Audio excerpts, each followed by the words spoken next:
ಯಾದವ ಶ್ರೇಷ್ಠ ವಾಸುದೇವ ಕೃಷ್ಣ.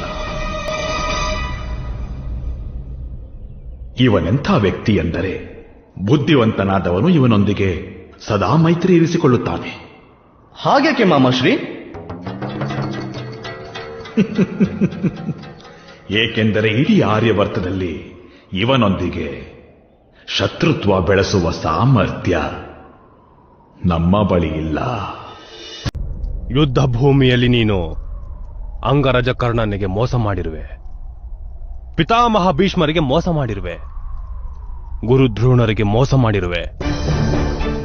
ಆಗ ನಾನು ನಿನ್ನನ್ನು ತಡೆಯುವ ಪ್ರಯತ್ನವನ್ನು ಮಾಡಲಿಲ್ಲ.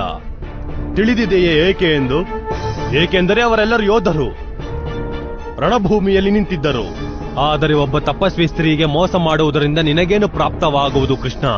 ನಿನ್ನ ಈ ಒಂದು ಕೃತ್ಯದಿಂದ ಮಾನವರಲ್ಲಿ ತಪಸ್ಸಿನ ಬಗೆಗಿರುವ ವಿಶ್ವಾಸವೇ ನಾಶವಾಗುವುದು, ಭಗವಂತನ ಬಗೆಗಿರುವ ವಿಶ್ವಾಸವೇ ನಾಶವಾಗುವುದು. ಕೃಷ್ಣ, ನಿನ್ನನ್ನು ನಿಂದಿಸಲಾಗುವುದು.